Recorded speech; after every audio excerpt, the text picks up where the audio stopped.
Lo que tengo entendido es que en el módulo anterior ustedes ya han podido ver toda la parte, todo el marco conceptual de lo que son los riesgos psicosociales y los factores de riesgos psicosociales, junto con la normativa vigente que hay en el país. Por ello, en este módulo vamos a ver ahora, ya con la base que ustedes tienen de los conceptos, de la diferenciación de los términos y demás, vamos a adentrarnos en lo que es la evaluación e intervención psicológica en el trabajo. Listo, ese es el temario para el día de hoy. Vamos a ver los métodos y herramientas de evaluación psicológica ocupacional, la aplicación de pruebas en los entornos laborales, las técnicas de recolección y análisis de los datos psicolaborales. Y la próxima sesión, que es el 12 de octubre, veremos el diseño de intervenciones en salud mental laboral y la elaboración de los informes y evaluación de la efectividad de estos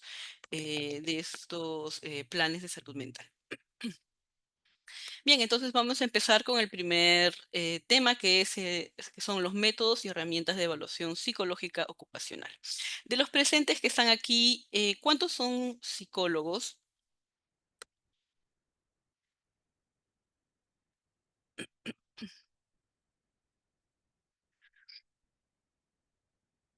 Chicos, ¿podrían ayudarme con esa información? Quisiera saber cuál. Ah, acá está. María Magdalena me indica que ella es psicóloga. ¿Alguien más que es psicóloga? Sí, Fiorella también. Bien, entonces entiendo que los Sí, demás participantes tienen otra profesión. En Milagros, la otra Milagros también, y Lina también. Bien, listo. ¿Y cuántos de pues, ustedes, que siendo psicólogos o no psicólogos, trabajan en el área de seguridad y salud ocupacional?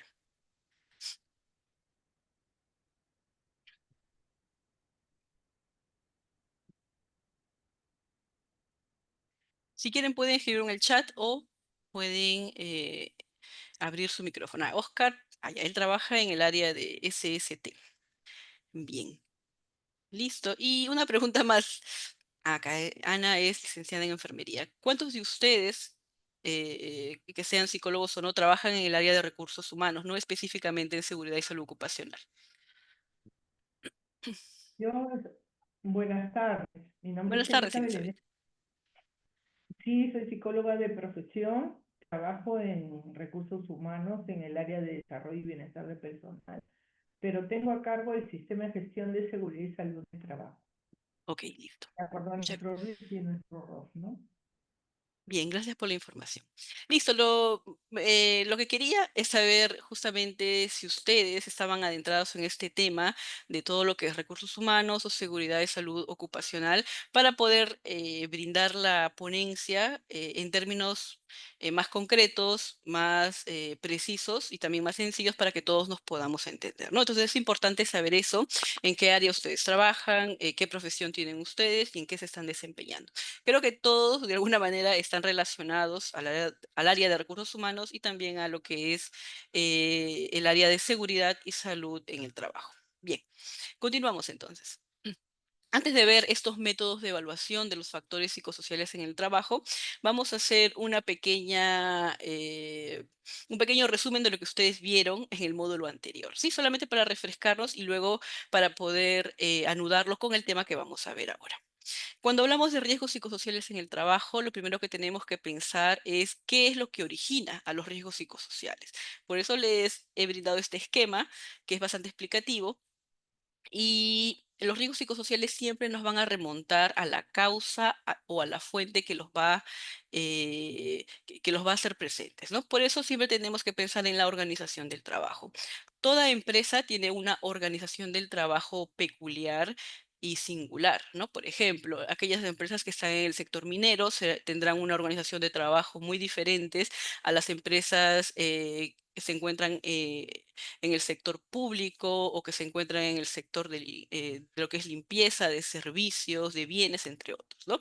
Entonces, la manera de organizar el trabajo de cada empresa es muy diferente y es muy única. Cuando hablo de organización del trabajo, me refiero a lo que es cómo gestionan a las personas, cuál es el contenido de las tareas, cómo distribuyen las tareas, cómo es el tipo de liderazgo, cuál es la calidad de las relaciones interpersonales que hay en una empresa, entre otras características.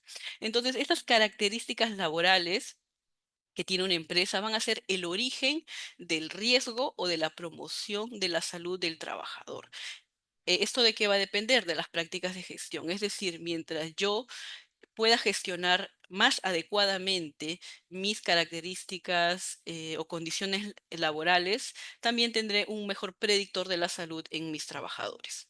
Entonces, si la organización del trabajo no es gestionada adecuadamente, aparecerán los factores de riesgo psicosocial en el trabajo, ¿no? Cuando hablamos de riesgo ya nos da una idea de que algo puede generar daño. Entonces, estos factores se van a hacer presentes y van a impactar en el trabajador mediante la frecuencia de la exposición y la duración que tiene, ¿no? Por ejemplo, si yo tengo una sobrecarga en el trabajo, mientras yo más veces a la semana o al mes me expongo a esta sobrecarga de trabajo, probablemente pueda generar un cuadro, una condición de estrés, ¿no? Entonces, los factores de riesgo psicosociales se van a medir por la frecuencia de la exposición y también por la duración a la que nos exponemos a ello. ¿Cómo vamos a gestionar esos factores de riesgo psicosociales? Mediante la prevención, que en este caso es la evaluación de factores psicosociales en el trabajo. Y continuando con la línea, si es que no gestiono adecuadamente mis factores de riesgo psicosocial en el trabajo, esto va a conllevar a que aparezcan los riesgos psicosociales en el trabajo, ¿no? Esto quiere decir que ya son consecuencias que van a generar daños de manera negativa a la salud física, mental y emocional del trabajador. Con los riesgos psicosociales se va a gestionar mediante la vigilancia de estos y la salud psicológica. Para eso nos vamos a valer de los datos que tenemos en la evaluación de los factores psicosociales en el trabajo, de los datos que tenemos en los exámenes psicológicos ocupacionales y otros más. ¿Sí? Bien. Y también para poder diferenciar los conceptos en lo que es psicología ocupacional, vamos a ver estos tres conceptos básicos que muchas veces suelen confundirse porque se suelen parecer, ¿no? Tenemos entonces los conceptos de factor psicosocial, factor de riesgo psicosocial y el riesgo psicosocial como tal. Sí, acá les he puesto unos ejemplos para poder entenderlos mucho mejor de una manera más práctica. Un factor psicosocial viene a ser una característica del ámbito laboral, es decir, una condición organizacional cualquiera que no es buena ni mala, que simplemente se encuentra ahí, ¿no? Por ejemplo, empresas que tienen una jornada de trabajo solamente en el día o tienen turnos rotativos, cómo es la carga de trabajo en una empresa, la calidad de liderazgo, cómo se va a distribuir las funciones, entre otras características. Aquí he puesto como ejemplo, como factor psicosocial, carga laboral. El factor de riesgo psicosocial viene a ser esta misma condición organizacional, pero que ya debido a que ha sido gestionada inadecuadamente, puede afectar la salud del trabajador y su rendimiento, ¿no? Entonces, si yo tengo una carga laboral que va cambiando en el tiempo dentro de mi empresa, va aumentando y no la gestiono adecuadamente, aparecerá la sobrecarga de trabajo. Y finalmente tenemos el riesgo psicosocial, ¿no? Que esta ya no es una condición de la empresa, sino este viene a ser un hecho, un suceso o una consecuencia que tiene una alta probabilidad de causar daño en la salud del trabajador, ¿no? Entonces, una carga laboral que no ha sido bien gestionada se convertirá en una sobrecarga de trabajo y estas si el trabajador se expone frecuentemente a ella y tiene una duración bastante significativa, va a generar en el trabajador estrés laboral, síndrome de burnout o fatiga laboral. Otro ejemplo lo tenemos con respecto a las relaciones interpersonales, ¿no? Como factor psicosocial, tenemos relaciones interpersonales como factor de riesgo psicosocial, que estas relaciones interpersonales sean tensas, inadecuadas o haya casos, puestos de trabajo que se realizan de manera aislada, porque es su naturaleza, ¿no? Entonces, esto puede generar acoso psicológico, acoso sexual, entre otros riesgos psicosociales.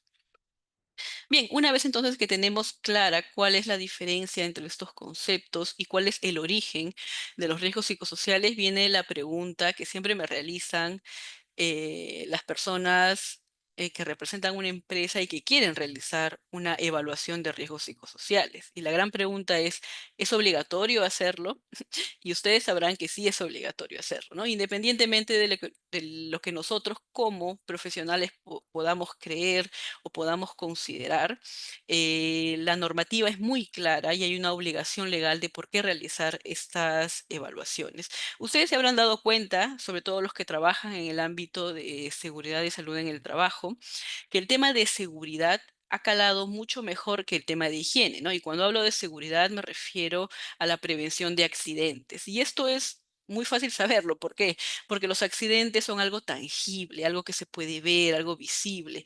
Cuando alguien se cae, cuando alguien eh, hace, qué sé yo, se resbala o cuando alguien se golpea contra un mueble en el trabajo, esos son accidentes que se pueden constatar, digámoslo así, ¿no? En cambio, en el tema de higiene ocupacional, que higiene está vinculado a todo lo que es la prevención de las enfermedades ocupacionales. Las enfermedades toman un tiempo para poder aparecer, ¿no? Y muchas veces no solamente que aparezcan, sino que hay que evaluarlas adecuadamente para hallar una relación entre los riesgos laborales y esta enfermedad que es producto del trabajo que yo realizo. Entonces, he ahí la gran dificultad de la evaluación de los riesgos psicosociales. Ahora, si yo trabajo en un lugar en el que no se controla el ruido, probablemente en un tiempo vaya a generarme una hipoacusia. Pero en el tema de los riesgos psicosociales es mucho más complejo, ¿no? Porque normalmente se considera que el estrés está vinculado más a las capacidades personales del trabajador que al contexto en el que él trabaja, ¿no? Entonces yo me suelo estresar porque no tengo las capacidades o porque soy una persona sensible o porque no he aprendido a cómo lidiar con estas situaciones, cuando no necesariamente es así. ¿Sí? Bien, entonces, dentro de el marco legal, los riesgos psicosociales tienen un sustento que es, digamos, es todavía a mí me parece que es bastante pobre, pero bueno, está señalado como algo que se tiene que hacer, ¿no? A diferencia de otros países como en México o en Colombia, que sí cuentan con una ley propiamente de los riesgos psicosociales que le da un peso mayor para poder evaluarlos, para poder intervenirlos y para poder mostrar los resultados que se obtienen cuando se intervienen estos riesgos. Bien, en la Ley de Seguridad y Salud en el Trabajo, en el artículo 57, vamos a ver que hay una obligatoriedad de realizar evaluación de riesgos laborales, ¿no? La actividad que nos piden es la siguiente, ¿no? Que el empleador debe actualizar la evaluación de riesgos una vez al año como mínimo o cuando cambien las condiciones de trabajo o se hayan producido daños a la salud y seguridad en el trabajo, ¿no? Estos riesgos laborales en general son pues todos los que y dictan la norma, ¿no? Físicos, químicos, biológicos, ergonómicos y psicosociales. Luego tenemos en el Decreto Supremo 005 del 2002, en el artículo 33, que como requisito obligatorio del sistema de gestión de seguridad y salud en el trabajo, también el empleador debe mostrar o debe tener los registros del monitoreo de agentes físicos, químicos, biológicos, psicosociales y disergonómicos. ¿No? Eso quiere decir que si te solicitan un registro es porque cada año tienes que haber realizado esta evaluación. Y por último, la norma más reciente, ¿no? Del 2019, que es del Decreto Supremo 007-2000 de la Ley de Salud Mental, ¿no? Nos pone como requisito tener un plan de promoción y prevención de la salud mental en el trabajo. Y en el punto 4 nos indica que hay que desarrollar programas que incluyan medidas de identificación, evaluación, atención y protección del estrés laboral, acoso, hostigamiento sexual, malestar, desmotivación, etc.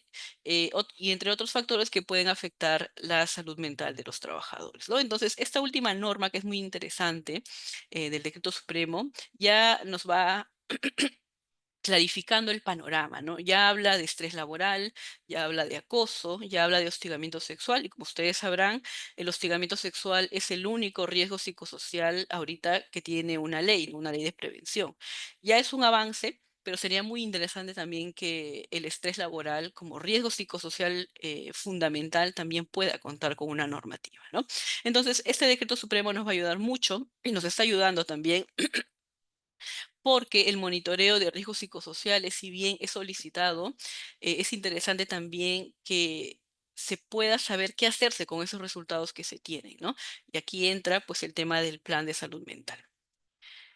Bien, vamos entonces a adentrarnos con la evaluación psicosocial. La evaluación psicosocial no es más que esta evaluación que nos va a permitir esclarecer la potencialidad que tienen las condiciones de trabajo para poder producir daño en un daño concreto a la salud física, mental y emocional del trabajador. Así de simple.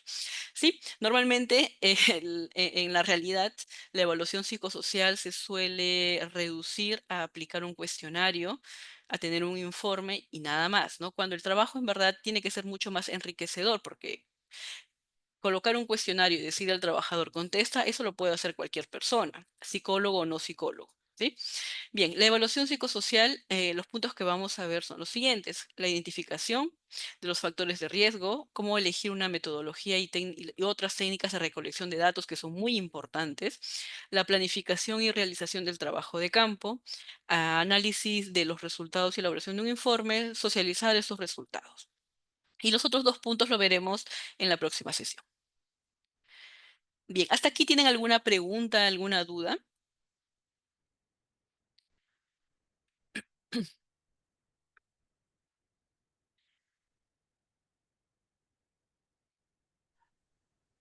Dime, Licenciada. Oscar. Ah, No, sí, Oscar tiene la mano levantada. Te escucho, Oscar. Muchas gracias. Buenas tardes con usted y con cada uno de los participantes. Quería hacer una consulta, quizás no sea oportuno todavía, pero como ha mencionado, esa evaluación de los riesgos psicosociales, esa identificación que se desarrolla por los psicólogos, como comentaba, yo no soy psicólogo, yo soy ingeniero civil, pero los psicólogos en sí, esta asesoría en sí, ¿cuánto sería, cuál es el costo que más o menos en promedio en el mercado se tiene para estas evaluaciones psicosociales? ¿No? Esto con miras a poder tener una idea y también en el trabajo plantearlo. Ah, ya, muy interesante tu pregunta, Oscar. Bueno, es una pregunta bastante directa. Sí, ese es un tema, ese es un problema en verdad, ¿no? Muchas veces, mucho se habla del tema de los riesgos psicosociales, de la evaluación de ellos y demás, pero muy pocas veces se toca el tema monetario, económico, que en verdad, al final de cuentas, un empresario va a realizar la evaluación justamente por el tema financiero, ¿no? O va a decidir con qué consultora trabajar por el tema económico. Mira, normalmente, con mi experiencia y también con la experiencia de otros colegas que tengo, solemos cobrar por el número de cuestionario y por las entrevistas que se van a realizar, ¿no?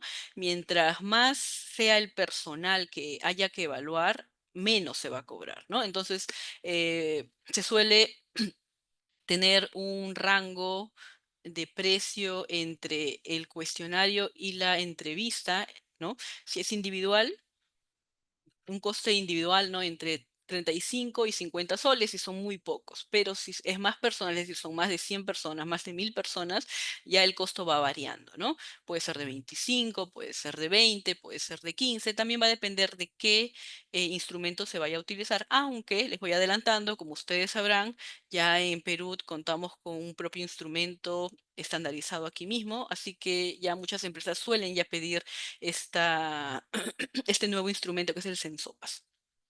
Pero ese suele ser el coste que se va teniendo, ¿no? Ahora, también hay que agregarle a esto el tema de si la empresa va a querer que se le brinde la presentación de los resultados, aparte si va a querer un plan de acción, de intervención en riesgos psicosociales, ¿no? Eso es muy aparte. O habría que explicarle a la empresa qué es lo que qué servicios brindamos nosotros y si ellos quisieran algún otro servicio, adicionarle al precio. Bien, ¿alguna otra pregunta? ¿Había alguien más que estuvo hablando? Gracias. Ya, gracias, Oscar.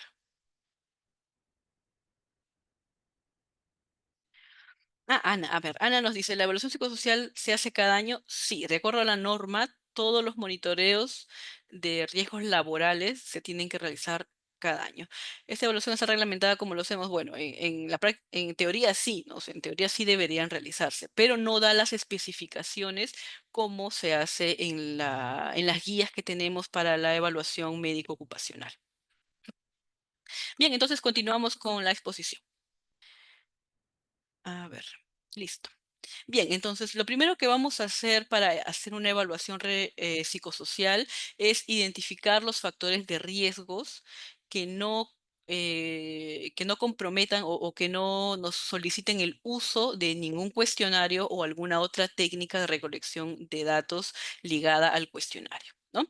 Ahora, esta identificación de factores de riesgo comienza muchas veces conversando con las personas que representan a una empresa, ¿no? Uno normalmente cree que pues llegas a un acuerdo con la empresa para poder realizar la evaluación, llegas un día, tienes a los trabajadores ahí, les das el cuestionario, terminan de evaluarlos y te vas. No, lo ideal y lo que se requiere hacer en estos casos es primero saber a qué empresa tú vas a evaluar, ¿no? No es lo mismo evaluar una empresa del Estado que a una empresa privada, a una empresa de construcción civil que a una empresa agroindustrial, por ejemplo, ¿no? Entonces son realidades muy diferentes y de acuerdo también al sector en el que se encuentre, uno ya se va haciendo una idea de qué factores de riesgo psicosocial podría tener una empresa, ¿no? Entonces lo primero siempre es sentarse a conversar con los representantes de la empresa, un representante de recursos humanos probablemente, el gerente general si es que la empresa es más pequeña,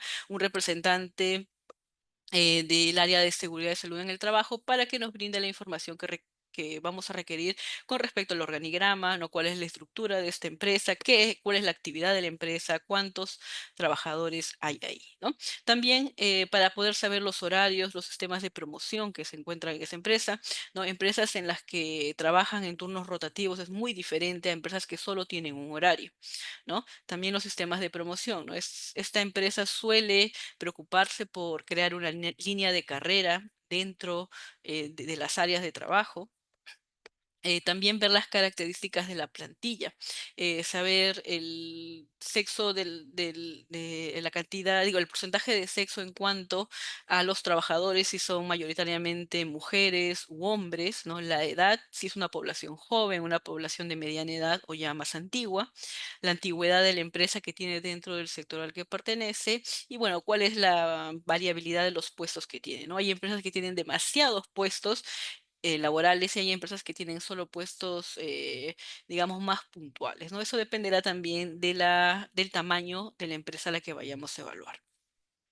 Otros aspectos también que son muy importantes saber antes de empezar la evaluación es sobre aspectos que afectan al personal, ¿no? No todas las empresas van a tener estos indicadores, pero hay muchas que son de tamaño mediano y grandes que sí lo tienen, ¿no?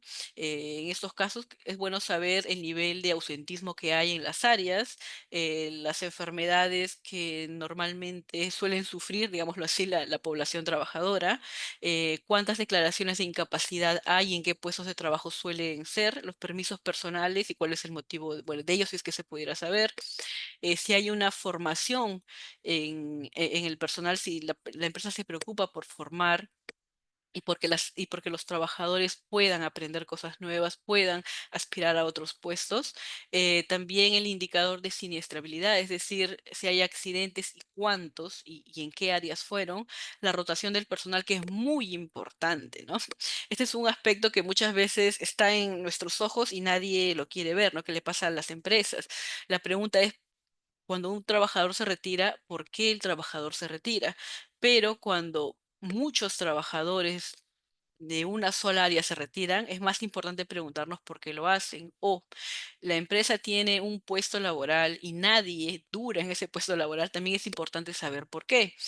Puede ser por incapacidad de las personas, porque el puesto está mal diseñado o qué es lo que sucede ahí. Entonces, ese es un dato muy importante. También solicitudes de cambios de puesto y saber cuáles son las motivaciones por las que una persona está solicitando este cambio de puesto, ¿no? Entonces, Una vez que yo tengo esta información, ya voy a hacerme una idea más clara de a qué empresa me estoy enfrentando para poder evaluar. Bien, con respecto a otros aspectos de la producción o productividad, es bueno saber también cuál es la calidad del trabajo que se brinda en esta empresa, si hay rechazos en el caso de que brindaran servicios, ¿no?, a otras empresas, la cantidad de errores que se suelen cometer por puestos de trabajo o por áreas de trabajo, ¿no?, resultados a destiempo, índices de producción, intervención de mantenimiento en caso de que sea una empresa industrial. Y por último, las actas de reuniones del comité de empresa y del comité de seguridad e higiene, ¿no? Para saber cuáles son los acuerdos que tienen o cuáles son las principales problemáticas que hay dentro de estos comités. Bien, el siguiente punto es sobre la elección de la metodología y técnicas de recolección de datos. Y aquí ya nos vamos a adentrar al tema de qué cuestionario voy a elegir y qué otras técnicas de recolección van a complementar o van a enriquecer esta información que me va a brindar una escala o un cuestionario. ¿Sí? Lo que se requiere y lo que mejor funciona en estos casos es tener una triangulación de datos, ¿no? La triangulación de datos viene a ser una técnica de recojo de información en la que vamos a elegir diferentes fuentes para poder recolectar datos, como su nombre lo dice. ¿Sí? Bien, ¿por qué? Porque eso nos va a permitir contrastar información o ver la misma información de diferentes lados, y eso es muy enriquecedor porque podemos, bueno, confirmar ciertas hipótesis que podemos tener, podemos contrastar y podemos validar. ¿Sí? La triangulación de datos se va a dividir pues en tres aspectos, ¿no? Un método objetivo, un método subjetivo y cuáles son los efectos que puede haber. Dentro de lo que son los datos objetivos, digámoslo así, tenemos el contexto de la organización, que es lo que les comenté hace un momento, ¿no? Es decir, saber esta empresa a qué se dedica, cuántos años tiene en el mercado, cuáles son sus principales problemas con respecto a la gestión del personal, eh, si en los últimos tiempos ha tenido problemas con respecto a qué, la rotación del personal, entre otros aspectos, ¿no? También saber cuáles son las condiciones de contrato, si realiza contratos en planilla o contratos solamente por órdenes de servicio, en qué cantidad, cada cuánto tiempo renueva el contrato, si su remuneración está acorde al mercado o está por debajo de él y si otorga beneficios sociales. También las condiciones de la tarea, es decir, cómo organizan las tareas, cómo se hacen, hay manuales, no hay manuales, procesos de gestión humana. Eso es muy interesante porque tener información sobre cómo la empresa recluta, selecciona, vincula, prepara y desvincula a un trabajador es muy importante, ¿no? Saber si, por ejemplo, tiene un área de reclutamiento y selección de personal o terciariza esta actividad, cuáles son sus perfiles, cómo diseñan sus perfiles de puestos, entre otros. También si cuenta con un programa de seguridad y salud en el trabajo. Ahora, creo que la mayoría de empresas sí cuenta con un programa de seguridad y salud en el trabajo por un tema legal, ¿no? Todos sabemos que si pasa la SUNAFIL y no contamos con este documento tan importante, es causa de una gran penalidad, ¿no? Así que no solamente que cuente con el programa escrito y en la parte teórica, sino también que la pueda practicar. Y las condiciones sociodemográficas, ¿no? Es decir, los trabajadores suelen ser más mujeres, hombres, la edad que tienen ellos, su grado de instrucción, entre otros. Bien, entonces aquí tenemos la parte de datos más objetivas que podemos obtener. Ahora vamos con la parte subjetiva.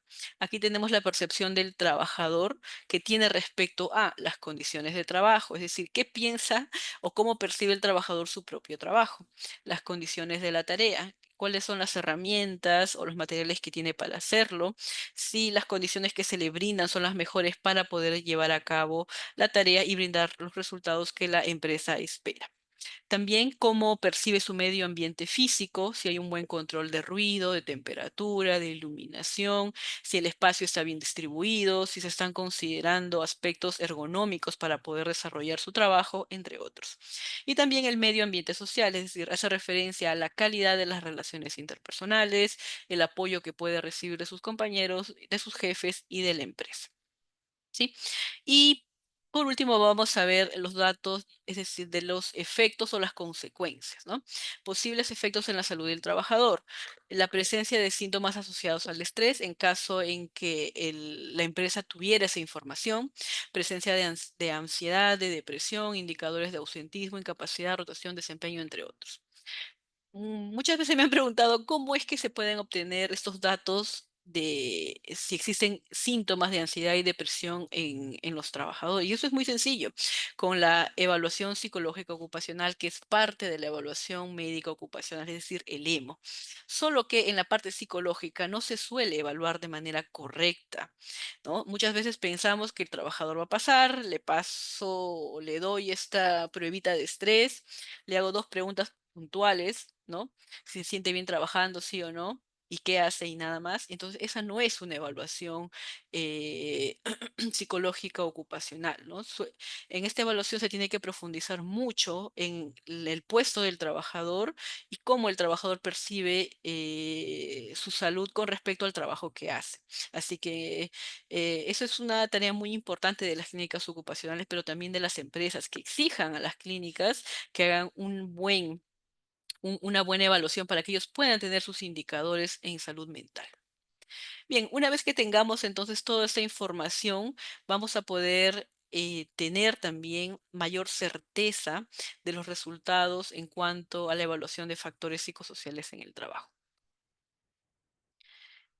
A ver, bien, las otras técnicas de recolección de datos aparte de las que vimos en la triangulación de datos, son estas, ¿no? Las encuestas o las escalas, en este caso, las escalas de factores psicosociales en el trabajo, que es lo que todos conocemos, el listas, el Sensopas, la batería colombiana de factores psicosociales en el trabajo, ¿no? Que es normalmente a lo que más relacionamos con la evaluación de factores psicosociales. Pero hay otras que también son muy enriquecedoras porque nos van a dar toda esa otra información que la encuesta no nos va a brindar.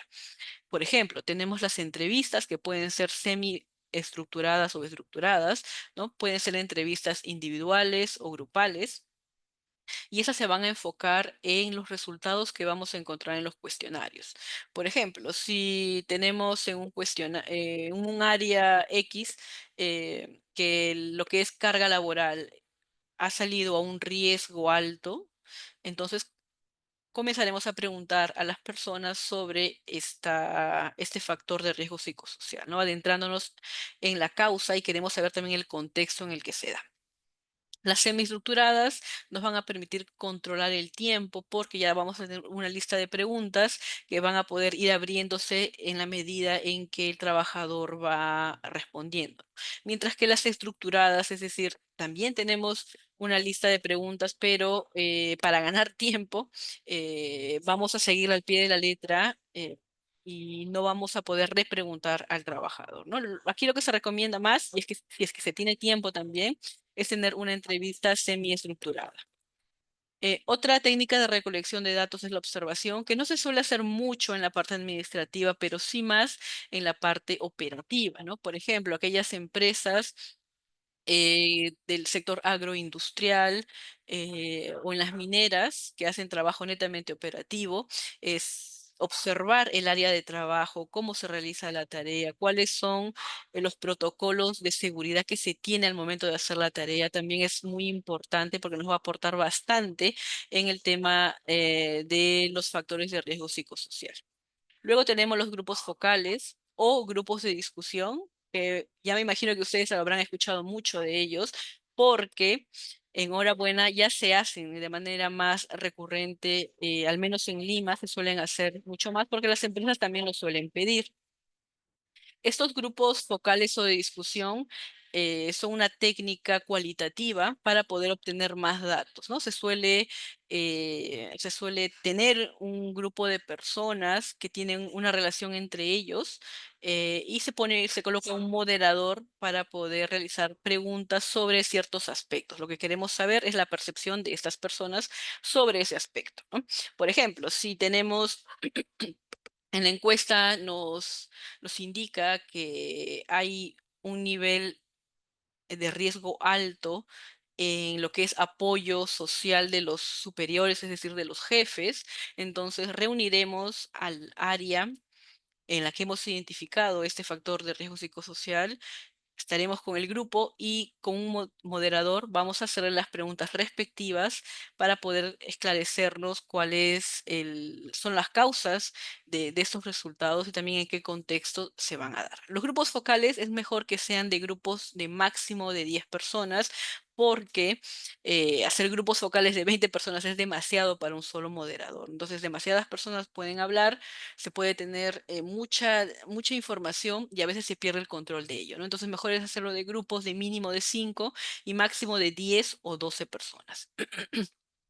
Y bien, otra técnica de recolección de datos es el análisis de datos preexistentes, ¿no? Que fue lo que les comenté al principio, el tema de niveles de ausentismo, de accidentes, de rotación de personal, entre otros.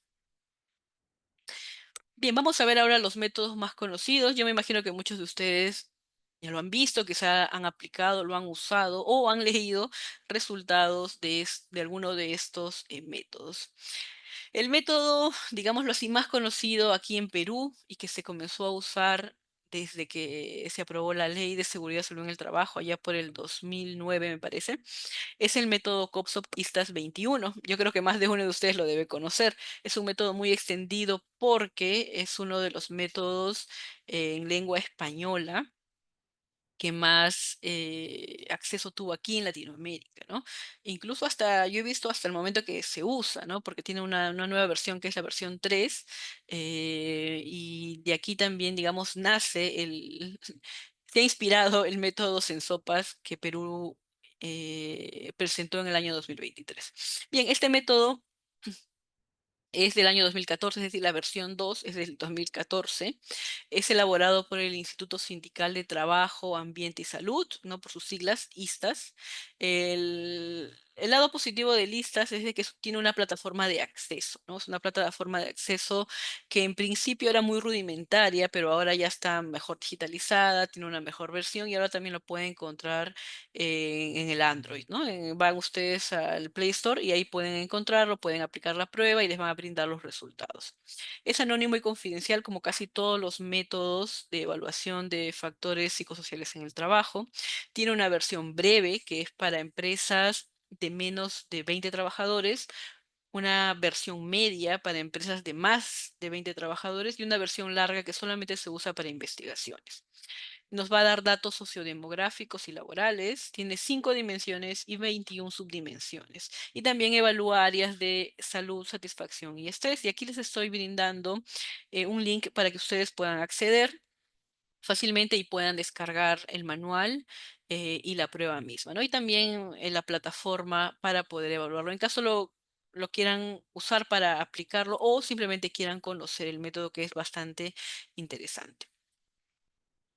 Bien, luego tenemos el método suceso ISTAS 21, que en verdad ya no se usa porque ahora es el CEAL SM suceso. Este es el cuestionario de evaluación del ambiente laboral y salud mental que Chile ha modificado porque recién se lanzó en el año 2023, pero Suceso Vistas ya tenía más tiempo.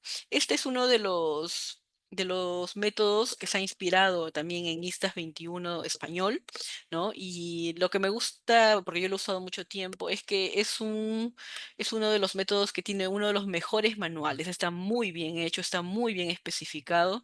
Ustedes lo pueden encontrar también en el enlace que tiene aquí. Incluso este último que han lanzado en el año 2023, ¿no? Tiene la metodología bien explicada para que cada uno lo pueda usar y ha sido elaborada por la Superintendencia de Seguro Social, de ahí viene la sigla Suceso del Ministerio de Salud de Chile, ¿no? Brinda información para la corrección y baremación para valorizar el riesgo. Y eso es lo interesante, a diferencia de ISTAS 21 de España, el chileno sí te brinda los baremos de cada una por cada una de las dimensiones, ¿no? Y tú mismo lo puedes corregir y puedes ver el nivel de riesgo por cada una de estas dimensiones, ¿no? Lo interesante es que si te gusta el Excel, puedes en una hoja de cálculo con la corrección brindada puedes hacer tus fórmulas que son muy sencillas y armar tu propia corrección automática de esta metodología. También es anónimo y confidencial, solo tiene una versión a diferencia de listas que es de 88 preguntas, es decir, así la empresa tenga 20 trabajadores, 25.000 o 10.000, vas a usar siempre este mismo cuestionario. Nos brinda datos demográficos y laborales, son 12 factores de riesgos psicosociales o dimensiones, y lo interesante es que va a incluir los riesgos de violencia y acoso. Y también mide indicadores en áreas de la salud y satisfacción. Aquí también tienen el enlace, ustedes pueden acceder a él y pueden bajar el manual y poder revisarlo porque da información muy, muy interesante. Licenciada, una consulta. Sí, dime. A ver, Sí, ¿con quién soy? hablaban de que este, el anterior, anterior evaluación medía violencia, pero ¿qué tipo de violencia? ¿Laboral o sexual? O sexual laboral. Ah, ya, en el tema de suceso, sí, digo, del SEA, se me queda suceso, pero bueno, vamos a llamarle suceso porque es más sencillo. En el tema de suceso, lo que se mide es violencia laboral. Violencia laboral. Sí, pero ellos colocan en violencia laboral tanto violencia física como violencia sexual. Por eso solamente colocan violencia. Va para las dos dimensiones. Sí, y el tema de acoso es acoso psicológico. Creo Interesante. que son unas 3 preguntas o 4 preguntas, y en violencia también, ¿no? Sí, eso es lo interesante de suceso. Ujú. Si ustedes tienen Ya. tiempo, revisen, no entren al enlace, revísenlo porque en verdad les da una información muy valiosa. Bien, continuamos entonces Sí. continuamos con la batería colombiana. Le puse batería colombiana porque su nombre es muy largo. Es la batería de instrumentos para la evaluación de factores de riesgo psicosocial de la Universidad Javeriana de Colombia. Sí, pero más conocidos en todo el mundo laboral como batería colombiana. Sí, esta es una batería de instrumentos, y eso es lo interesante porque no solamente es una escala, sino que son 3 escalas para la evaluación de factores de riesgo psicosocial. Fue lanzada en el año 2010 por el Ministerio de Salud y Protección Social de Colombia y ha sido elaborada por la Pontificia Universidad Javeriana de Colombia. Esta batería no cuenta, no nos brinda la baremación dentro del manual, pero sí en la plataforma, tiene una plataforma para el análisis de datos que también se puede descargar y se puede colocar todos los datos que han sido respondidos pues, por los trabajadores, y se pueden subir todo el cuestionario y nos va a dar el análisis de los resultados. También es anónima y confidencial, tiene una única versión y va a evaluar factores intralaborales y extralaborales. Y aquí también viene este aporte que hace la batería colombiana, a diferencia de las dos anteriores, del español y la chilena, que ellos van a tener una escala de factores extralaborales, ¿no? Que va a considerar la distancia de la casa al trabajo, va a considerar el tema del transporte y otros aspectos más el tema de la familia también, que son muy interesantes. Eh, tenemos en esta batería un cuestionario de forma A, que es para jefes, profesionales y técnicos, y un cuestionario de forma B, que es para auxiliares y operarios, ¿no? Y un cuestionario sintomatológico del estrés. Son 4 dominios en el factor intralaboral, y también les he dejado el enlace para que ustedes puedan revisarlo. Me parece que son como 4 o 5 PDFs en las que nos brinda el manual, lo que ellos evalúan, las escalas de evaluación, y también brindan información sobre cómo realizar entrevistas individuales y entrevistas por grupos focales, ¿no? Te dan todo la matriz para que tú puedas hacer las preguntas de acuerdo a cada factor de riesgo psicosocial. Así que si ustedes están interesados en realizar evaluaciones, entrevistas para grupos focales, pueden revisarlo, pueden descargarse e imprimir estas matrices que nos brindan porque es una muy buena guía para poder realizarlo. Bien, y vamos con el método Sensopas-Copso, que es realizado por el Instituto Nacional de Salud, se realizó en el año 2023, o sea, es decir, es bastante nuevo, y se hizo específicamente por el Centro Nacional de Salud Ocupacional y Protección del Ambiente para la Salud, CENSOPAS en sus siglas. Es por eso que el cuestionario se llama CENSOPAS COPSOP. COPSOP porque está inspirado en en el cuestionario COPSOP danés. Ah, eso no les dije. El listas 21 fue inspirado en el COPSOP, que es una prueba danesa, es un cuestionario de evaluación de factor psicosocial danés, y así es como nace Listas. Y Sensopa se inspiró en ese cuestionario danés para poder realizar su propia versión, ¿no? Bien, este método tiene una plataforma para el análisis de datos, no brinda plantillas de corrección ni baremos, y ese es un aspecto, yo creo que ellos deberían mejorar, ¿no? Porque uno está supeditado solamente a su plataforma, considerando además que muchas veces su plataforma está en actualización y entonces no la puedes usar. ¿Sí? También los gráficos que nos brindan no son muy completos. No sé si alguno de ustedes tendrá la licencia porque se tiene que llevar un curso, que no es nada difícil en verdad, un curso de 15 días me parece, y te brindan pues un usuario y una contraseña una vez que has aprobado el curso para poder usar esta plataforma. ¿Ese aspecto es positivo? Sí, porque muchas personas van a tener que aprobar el curso, entender lo que es un factor psicosocial, un riesgo psicosocial, para qué se evalúa y todo lo demás me parece positivo. Pero lo que sí creo que hay aspectos que mejorar es en la plataforma, ¿no? Que sea más rápida, que sea más precisa y que no nos haga este doble trabajo en el que uno tiene que volver a copiar cada uno de los resultados porque es una pérdida de tiempo, ¿no? Si tienes una empresa de 30 trabajadores, probablemente no, pero si son 1000 trabajadores, 5000 o 10.000, ya es bastante pesado.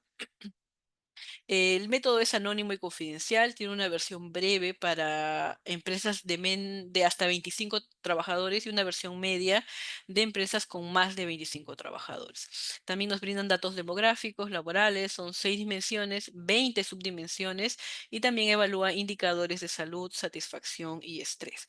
Y aquí no me adentré en los otros métodos sobre las dimensiones porque ahora les voy a enseñar las dimensiones del método Sensopas, que son muy parecidas en todos los métodos anteriores. Pero antes de esto, vamos a ver que quería hacer una aclaración sobre el tema de área de salud, satisfacción y estrés. Con con estas áreas hay que tener mucho cuidado. Y el mismo manual te lo va a decir, ¿no? Igual que en los anteriores métodos. Lo que es salud, satisfacción y estrés se va a medir en términos de indicadores y sintomatología, ¿no? Es decir, en el de estrés, por ejemplo, nos van a preguntar, ¿usted se siente con pocas ganas para trabajar o usted considera que le duele la cabeza y cosas así, ¿no? Entonces, lo único que nos va a medir son síntomas y hay que recordar que el estrés es una condición de salud multifactorial, es decir, yo puedo estar estresada por muchos motivos, no solamente por el trabajo, o el tema del trabajo puede ser uno de ellos, más otros temas personales, familiares, entre otros, ¿no? Entonces, cuando te dicen te vamos a dar una valoración de indicadores, hay que tomarlo como tal, solamente son indicadores, porque en la misma prueba no especifica que sea netamente por el trabajo. Tener dolor de cabeza, tener sueño, sentirme malhumorado, no necesariamente es por un tema laboral, pero sí el trabajo podría ser una de las causas de estrés. Lo mismo pasa para la satisfacción y para la salud. En salud, ahora que lo recuerdo, preguntan si yo considero que tengo buena salud, si me he enfermado últimamente, ¿no? Pero esas son preguntas bastante generales. Así que hay que tener mucho cuidado cuando uno evalúa este tipo de áreas por lo que le vamos a ofrecer al cliente, ¿no? Muchas veces el cliente piensa que evaluando salud, satisfacción o estrés, nosotros vamos a dar datos precisos sobre la salud, la satisfacción y el estrés en el trabajo, que es lo que a ellos les importa, en verdad, ¿no? Así que con eso hay que tomarlo con muchas pinzas. Aquí les estoy dejando el enlace para que ustedes puedan ver el lanzamiento de los últimos cursos para poder acceder a la licencia de la plataforma del método Sensopas.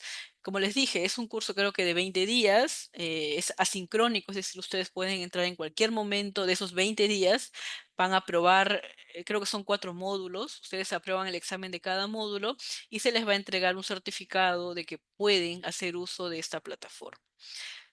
Solo hay que estar atentos a cada cuánto tiempo lo lanzan estos cursos. Creo que es cada 3 o 4 meses. Hace como 3 semanas comenzó el último curso autoformativo.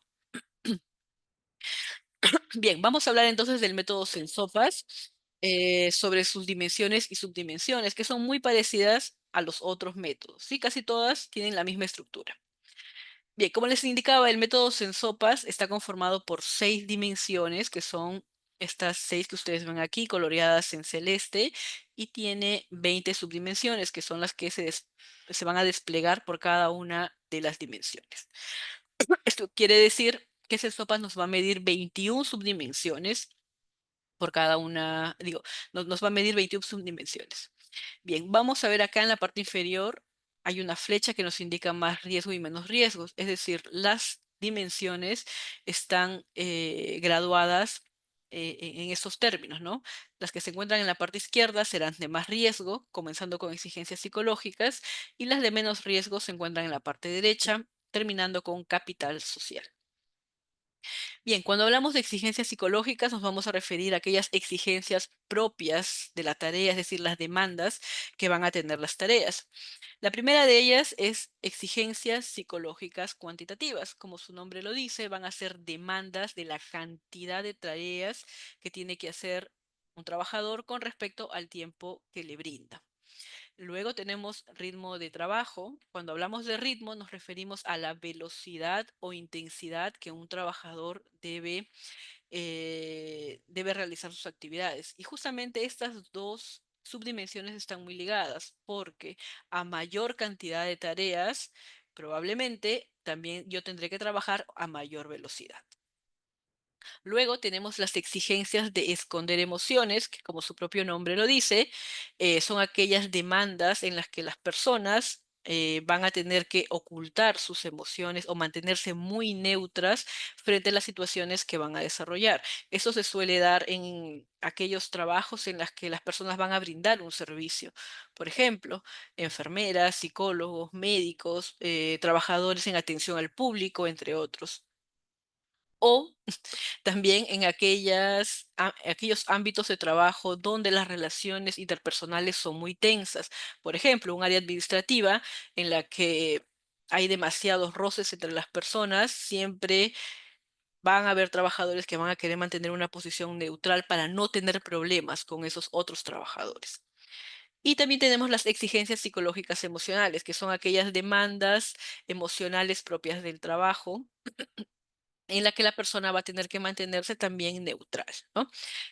También se suelen dar en aquellos trabajadores que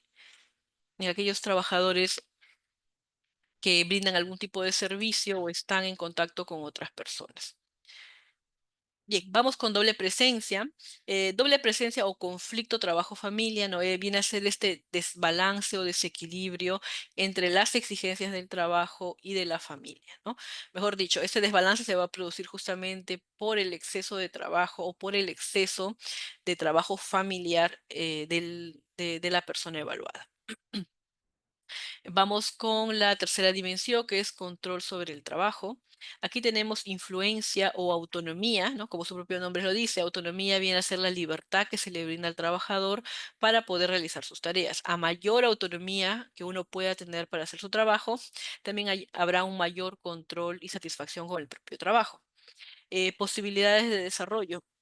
También como el propio nombre lo dice, es aquella posibilidad que te da el trabajo para poder desarrollar o desplegar tus habilidades o poder aprender. Y aquí voy a hacer un hincapié porque muchas veces me indican las personas que son parte del rubro de seguridad y salud en el trabajo, suelen relacionar posibilidad de desarrollo con ascenso laboral y no necesariamente es así. Es más, no es así dentro de este método y de los otros métodos. Cuando hablamos de posibilidad de desarrollo, es esta capacidad que le brinda la empresa al trabajador para poder desarrollar las habilidades, conocimientos o experiencias que él tiene, que esto no necesariamente va a estar en función a poder ascender o promocionarme laboralmente. Es decir, yo puedo en un puesto de trabajo aprender muchas cosas, puedo entrenar muchas habilidades sin la necesidad de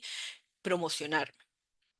Luego tenemos la subdimensión de sentido de trabajo, que también, como su propio nombre lo dice, este es aquel sentido que el trabajador percibe en el trabajo que hace, ¿no? Es decir, mi trabajo es útil por esto y por esto.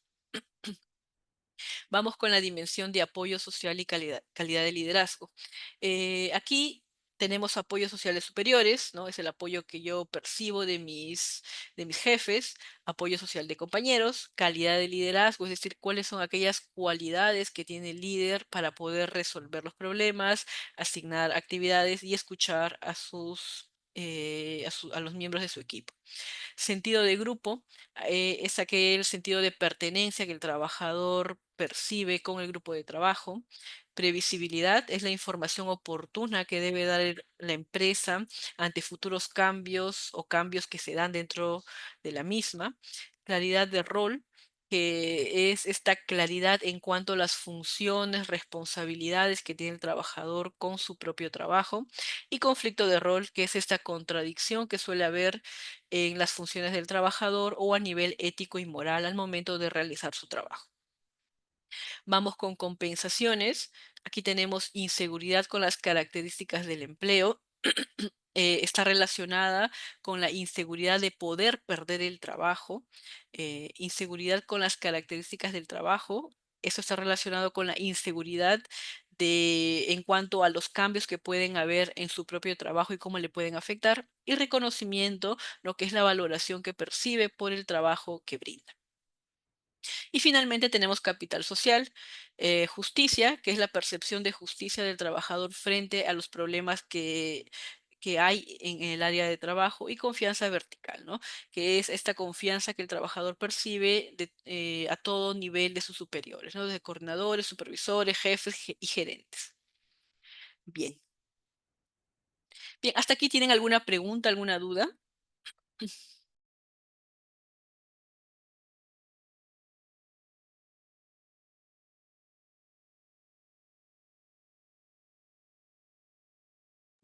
No, listo, entonces Una continuamos. pregunta. Sí, dime. Sí, ¿hay alguna estadística de cómo se manejan los riesgos o se gestionan los riesgos psicosociales en el sector público? Si hay alguna estadística, no. Lo que Sensopas brinda en este momento, el mes pasado es una estadística en general, una estadística en general de cuáles son los niveles de riesgo de los factores psicosociales en el trabajo, ¿no? Lo que sucede es que cuando yo ingreso a Sensopas, ingreso la información de la empresa, de una empresa o de varias empresas que he evaluado, y ellos anualmente lo que hacen es entregar un consolidado de esos resultados, pero no para empresas, sino en general, ¿no? En general nos van a decir, ¿no? En general las empresas suelen tener esos factores de riesgos psicosociales que son, ¿no? Exigencias cuantitativas, apoyo social y bla, bla. Pero específicamente del sector público, no. Considerando que en Sensopas sí te hace una pregunta para diferenciar si la empresa a la que estás evaluando es pública o privada. Ahora, por otro lado, el sector público, es decir, el Ministerio de Trabajo, ¿realiza algún tipo de esa estadística? Tampoco. ¿Debería hacerlo? Sí. No hay. Ahora, sí. Bien, continuamos entonces con la ponencia. Bien, vamos ahora a la tercera etapa, que es la etapa de la planificación de trabajo. Ya vimos en la primera parte cómo vamos a identificar los factores de riesgo con los datos que nos brinda la empresa. Luego vimos los métodos que hay en el mercado. Ustedes pueden hacer uso, en verdad, de cualquiera. Lo ideal es que ustedes puedan usar un método que esté acorde a la realidad del país en el que van a evaluar. Si están en Perú, lo ideal sería que ustedes puedan evaluar con el método Censopas-Copso. Si están en Chile, con el suceso, en suceso, si están en Colombia, con la batería colombiana, ¿no?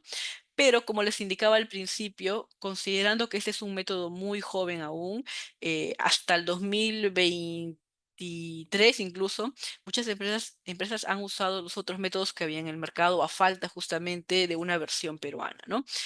Pero ya en estos años, sobre todo el 2024 y este año, ya hay muchas más empresas que solicitan este método en sopas. ¿Está normado por la ley? No. En la ley no te indica ni te obliga a usar un método en específico, simplemente te dice evalúa, punto, nada más, ¿no? Pero, por ejemplo, en Colombia, ellos que ya tienen una ley de la prevención de riesgos psicosociales, justamente crearon esa ley para que en todo el país pueda usarse uno o más métodos creados en el mismo país, ¿no? Que en este caso es la batería colombiana. ¿Qué es lo que pasa en España también? En España hay muchos métodos y la normativa indica que uno puede usar cualquiera de esos métodos que esté estandarizado dentro de la realidad del propio país. Si ustedes me preguntan cuál es mejor, en verdad ninguna es mejor. ¿Cuál va a ser más útil? En este caso será más útil el Sensopas porque está estandarizado aquí en el país, ¿no? En lo que es Chile y Colombia tienen realidades parecidas a la nuestra, pero no es nuestra realidad. Por términos prácticos, a mí me parece el más idóneo la chilena, porque yo misma puedo hacer la corrección y la baremación de todos mis datos y tener mis resultados, ¿no?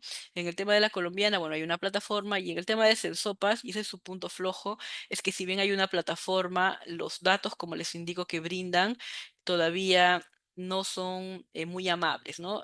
No brindan porcentajes, por ejemplo, tú tienes que convertir el dato que te brindan a un porcentaje y consideren ustedes que son 21 dimensiones. Ahora, si ustedes están evaluando en una empresa que son 20 áreas, multipliquen esas 21 dimensiones por cada una de las áreas. Entonces, imaginen todo el trabajo que tienen que hacer. He ahí el principal problema del método Sensopas, que se espera en un tiempo pueda mejorar, que nos brinden la baremación o al menos que nos brinden dentro de su plataforma los resultados en porcentajes para solo, bueno, copiar y pegarlo, ¿no? Bien, ¿alguna otra pregunta?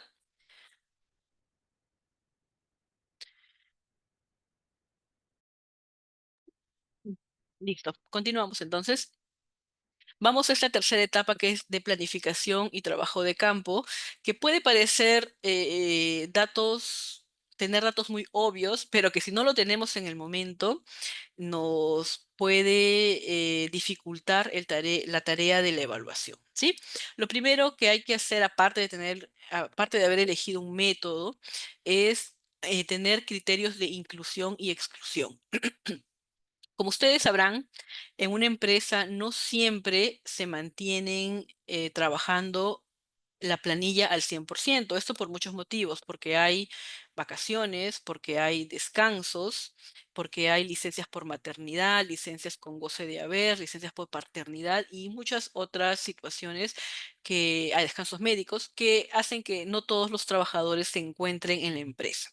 Entonces, vamos a tener ciertos criterios de inclusión, por ejemplo, que se incluya a aquellos trabajadores que están activos, eh, aquellos trabajadores que tienen más de 3 meses en la empresa. ¿Y esto por qué? Porque hay que recordar que la exposición a los factores psicosociales es lo que va a determinar su riesgo. Si yo, Gabriela, he entrado a una empresa y tengo una semana y justo en esa semana toca la evaluación de factores psicosociales y con una semana yo no conozco toda la empresa, es más, no conozco ni siquiera mi propia área, lo más probable es que yo responda de manera favorable a ese cuestionario. Y la idea no es que yo responda de manera desfavorable, sino que yo responda de acuerdo a que yo tenga la percepción necesaria, o mejor dicho, el conocimiento necesario de la empresa para poder tener una percepción y responder a ese cuestionario. ¿Sí? Bien, entonces, con una antigüedad de 3 o 6 meses sería lo ideal para que un trabajador ya conozca cómo funciona la empresa, cómo funciona su área y poder responder un cuestionario. En términos de exclusión, se suelen excluir, ¿no?, aquellas personas que están de vacaciones, con descanso médico, con licencias. También se suelen excluir, algunos excluyen a los practicantes. ¿Por qué? Porque los practicantes suelen tener un tiempo de paso en la empresa, que pueden ser 6 meses, 4 meses, un año, y ellos después probablemente no vayan a formar parte de esa empresa, o si forman parte de esa empresa ya no va a ser en calidad de practicante, sino con un puesto laboral. Entonces, muchas empresas también te indican que, bueno, es practicante, tiene 3 meses o solamente va a estar 4 meses, entonces te piden que no los evalúes. Y en verdad están dentro de lo correcto, ¿no? ¿Para qué evaluar a alguien que solo tiene 4 meses o solo tiene un año? 6 meses en la empresa. Y así tuviera un año, probablemente esta persona no vaya a continuar en la empresa, o si continúa, continuará con otro puesto de trabajo y otras condiciones para trabajar, ¿sí? Bien, luego hay que establecer una unidad de análisis, es decir, hay que agrupar a los trabajadores con características similares. Por ejemplo, mi unidad de análisis puede ser, pongamos, un área de logística. Veo que hay 10 analistas, hay 20 asistentes, entonces yo haré mi unidad de análisis: asistentes, analistas, jefes o coordinadores, ¿no? Entonces, eso me va a servir a mí para poder yo también brindar los resultados de acuerdo a cada unidad de análisis.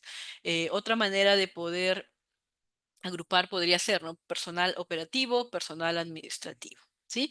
Directores, gerentes, etc. Es decir, que suelen ser grupos con características muy similares. Por ejemplo, si yo coloco analistas y coloco al jefe dentro de ese grupo, probablemente no tenga mucha relación, porque la realidad del jefe sea muy diferente a la de los analistas, ¿sí?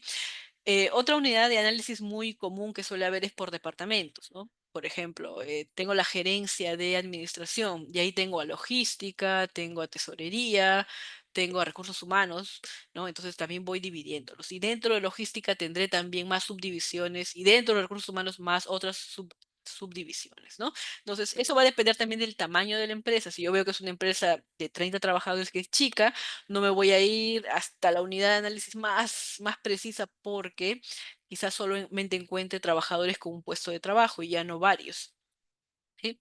Bien, con respecto a la tasa de respuesta aceptable, es decir, lo mínimo que yo requiero de respuesta para validar mi método, es del 60% de la población, ¿sí? En cada uno de los métodos que les he indicado, ellos indican en su manual que lo mínimo que ellos requieren para validar esta evaluación es la participación del 60% de la población apta, eh, y se puede hacer, digamos, un trabajo con ella, ¿no? La duración de las etapas de la evaluación. Hay que recordar también que esta duración va a depender del tamaño de la empresa a la que vamos a evaluar. Si yo tengo una empresa de 50 trabajadores, probablemente me demore menos de una semana o una semana para poder hacerlo. Pero si tengo una empresa de 1.000 trabajadores o de 5.000 trabajadores con 10 sedes, eso ya es estimar un tiempo mucho mayor. Pero hay que recordar que no podemos tampoco gastar tanto tiempo, porque las condiciones de trabajo cambian en el tiempo. Es decir, no me puedo tomar 8 meses para evaluar a 12.000 personas, porque en 8 meses pasan muchas cosas y probablemente lo que yo haya evaluado en agosto, para febrero ya será otra realidad. Entonces, lo que se requiere es poder evaluar en un tiempo prudente, de la manera más efectiva. Podrá ser un mes, podrá ser 2 meses, también eso va a depender del personal que tengamos a disponibilidad para poder realizar. Esta etapa de la evaluación incluye no solamente la encuesta, también incluye las entrevistas, ya sean individuales o entrevistas por grupos focales. También es importante dar garantías de confidencialidad, ¿no? ¿Por qué? Porque muchas veces el trabajador no sabe qué vamos a hacer nosotros con los datos que nos está dando. Muchos trabajadores piensan que estos datos se pueden usar en contra de ellos, ¿no? O piensan que se está haciendo una evaluación de desempeño de trabajo cuando no es esa la realidad. Entonces, garantizar esta confidencialidad es muy importante. Eso se puede realizar en capacitaciones previas a la evaluación, se puede realizar también dentro del cuestionario una primera hoja, ¿no? Donde va a colocar la fecha, va a colocar su área de trabajo, su puesto, e indicarle ahí que este cuestionario es confidencial o es anónimo, ¿no? Y que los datos van a ser analizados por personal externo a la empresa. Y bueno, el análisis de datos, que esto va a depender también de lo que nos brinde el método. Si el método me brinda una plataforma, usaré la plataforma. Si me brinda datos para poder yo misma corregir, entonces usaré estos datos. Bien, con respecto al análisis de los resultados y elaboración del informe, es decir, ya realicé la evaluación, ya realicé las entrevistas, ahora, ¿qué voy a hacer? Bueno, vamos a analizar los datos y vamos a generar un informe final. Lo primero que tiene que haber en este informe final es, obviamente, la información de la empresa, ¿no? La empresa de nombre tal, creada en el año tal, con actividad tal, que tiene tantos trabajadores y se halla en tal dirección. ¿No? Justificar el método seleccionado, por qué utilicé Sensopas, por qué utilicé la batería colombiana o por qué la batería chilena. ¿Sí? Explicar también el procedimiento realizado para la obtención de datos y plazos, es decir, eh, qué métodos he usado yo aquí y cuáles son los plazos y si esos plazos se han cumplido. Si yo tenía previsto capacitar al personal en la evaluación por una semana y realizar la evaluación en 2 semanas, ¿se cumplió o no se cumplió esos plazos? ¿Sí? También registrar las técnicas de evaluación utilizadas. Utilicé escalas, grupos de discusión, entrevistas, otros métodos de recolección de datos, también especificarlo. Cuáles fueron las garantías de confidencialidad y anonimato en caso se hayan establecido, qué software u otras plataformas hemos usado para poder proteger el acceso a la información de los trabajadores. También hay que hacer un apartado de la presentación de los resultados. Hay que recordar que tiene que ser muy claro y lo más simple posible. Y aquí está uno de los grandes errores de los psicólogos, de nosotros, ¿no? Que es hacer la evaluación de la manera más exhaustiva, más prolija, pero en el momento de hacer el informe no solemos ser sencillos ni concretos. Muchas veces solemos ser muy técnicos y eso dificulta poder leer un informe. Hay que recordar que muchas veces este informe no lo va a leer un psicólogo, si no lo va a leer un médico, lo va a leer un ingeniero o incluso lo va a leer el gerente de recursos humanos, que puede ser un administrador o tener otra profesión. Entonces, si yo me pongo especialmente técnico al momento de explicar algo, créeme que no van a pasar de la segunda línea y van a decir, la evaluación está lista, punto, hasta el otro año, ¿sí? Así que lo que nosotros queremos es de que la información sea sencilla, sea directa y pueda ser entendible por cualquier persona que no es psicólogo. Bueno, después establecer un apartado de conclusiones que sea ajustado a los datos obtenidos. Es decir, si yo he colocado que en el área tal encuentro que hay exigencias cuantitativas en riesgo alto, en conclusiones haré también daré alguna información sobre esto, ¿no?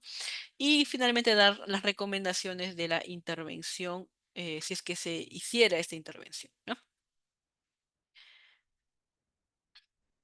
Bien, aquí por ejemplo les muestro uno de los ejemplos de cómo se presentan estas tablas. Y acá hay un concepto muy interesante que es la prevalencia del riesgo, que me imagino que alguna vez lo han escuchado, ¿no? La prevalencia del riesgo no es nada más ni nada menos que la cantidad de personas que presentan un cierto nivel de riesgo en una unidad analizada, ¿no? Por ejemplo, cuando me dicen en la división en logística el 69% se encuentra en riesgo medio, eso quiere decir que la prevalencia del riesgo es el 69%, es decir, 69% de las personas evaluadas se encuentran en riesgo medio. 61% de las personas evaluadas se encuentran en riesgo bajo para exigencias de esconder emociones. ¿Sí? Bien, entonces, este, por ejemplo, es un cuadro del Sensopas de Perú. Como les indiqué, son 21 subdimensiones. Se suele colocar aquí al costado el nivel de riesgo o que ello representa, por ejemplo, favorable representa el riesgo bajo, intermedio riesgo medio y desfavorable el riesgo alto, ¿no? Se suele sombrear los, los porcentajes más altos por cada una de las subdimensiones para que la persona pueda ver de una manera más rápida cuáles son estos porcentajes y a qué se está enfrentando, ¿no? Como ustedes pueden ver aquí, por ejemplo, hay dos subdimensiones en riesgo alto, que es apoyo social de compañeros e inseguridad sobre las condiciones de trabajo, ¿no? Entonces, cuando ustedes sombrean, hacen esa precisión, ¿no? Se puede leer rápidamente la información que ustedes quieren brindar. A ver. Ah, por cierto, esta presentación también puede ser para los otros métodos de Chile, de Colombia o de España, ¿no? Bien, listo. Ese es un ejemplo de descripción de resultados, cuando les indico que el resultado tiene que ser expresado en términos claros, en términos sencillos, para que cualquier persona que no sea psicólogo ni psicólogo ocupacional pueda entender rápidamente a qué me estoy refiriendo. Por ejemplo, ¿no? Tomamos la dimensión de doble presencia, ¿no? Y acá hacemos una descripción. El 72% de los asistentes se halla en situación desfavorable, es decir, que un importante número de personas necesitan responder al mismo tiempo a las demandas del trabajo asalariado y del trabajo doméstico y familiar, y que las exigencias laborales interfieren con las domésticas y familiares. ¿Sí? ¿Por qué les digo esto? Porque al ser 21 subdimensiones, créanme que las personas no se van a aprender el contenido de cada una de estas 21 subdimensiones, justamente porque son 21. Como ustedes se han dado cuenta, algunas de las subdimensiones, solamente por el nombre, yo me puedo dar una idea de a qué se refiere, ¿no? Pero otras no. Por ejemplo, yo recuerdo cuando me inicié en esto de las evaluaciones, recuerdo que fue un ingeniero el que ¿no? me solicitó la evaluación y todo lo demás, y él pensaba que reconocimiento se refería al reconocimiento que siente el trabajador, o sea, él mismo cómo se percibe, si percibe que se está reconociendo, ¿no? Cuando esto se refiere más bien a un reconocimiento por el trabajo hecho, ¿no? Entonces, doble presencia, por ejemplo, eso no lo entendía, ¿no? Me decía esto que, o sea, que el trabajador está dos veces presente y entonces si nosotros solo colocamos en el informe, ¿no? El 72% de los asistentes se halla en situación desfavorable para doble presencia, créanme que nadie les va a entender y nadie va a querer ir hojas atrás para buscar qué es doble presencia. Pero si tú le explicas qué es doble presencia y en qué situaciones los trabajadores van a mostrar mayor nivel de riesgo, entonces sí se van a dar una idea de a qué te refieres, ¿no? Por ejemplo, en exigencias cuantitativas, dicen, el 65% de la supervisión 2 de la división de logística se encuentra en situación desfavorable, que expresa que existe un desequilibrio entre la cantidad de trabajo y el tiempo disponible para realizarlo. Hay retrasos en la entrega, se provocan acumulaciones, etc. Este dato, hay retrasos en la entrega, se provocan acumulaciones, no es un dato que me brinda el cuestionario, es un dato que yo he colocado ahí por las entrevistas que he hecho. Y eso es algo muy interesante. Las escalas no nos van a brindar las causas de por qué se presenta un factor de riesgo psicosocial, solamente me va a indicar si este factor psicosocial está en riesgo o no. Por ejemplo, si yo en exigencias cuantitativas, que es sobrecarga de trabajo, ya sé que hay un nivel de riesgo alto, la pregunta es, ¿por qué existe sobrecarga de trabajo en esa área? Y las respuestas pueden ser muchas. Puede ser por falta de personal, por una planificación inadecuada, por una distribución inadecuada de tareas, por muchos motivos que la escala o el cuestionario no me va a dar. ¿Sí? Bien. Luego tenemos también ejemplos de calidad de liderazgo y previsibilidad. Entonces los he colocado acá para que ustedes lo puedan ver, para que ustedes puedan en un futuro, si realizan una evaluación, guiarse de estos ejemplos. Y como les digo, la idea es que el informe se entienda y que el mayor número de personas que van a tener acceso a esa información puedan comprenderlo. Bien, ¿alguna pregunta, alguna duda? Sí, Oscar, dime. Sí, disculpe. Eran dos preguntas que quería hacer. Con respecto a los EMO, se desarrollan o se ejecutan, ¿no? Por lo general al inicio de las actividades. que inicia el trabajador, ¿no? Y después en algunos casos ya cuando sale, pero ese examen médico ocupacional, en el caso propiamente de la evaluación de riesgos psicosociales, Ujú. este, de manera anual se desarrollaría, más allá de lo que viene a ser el monitoreo, me refiero al EMO propiamente, ¿no?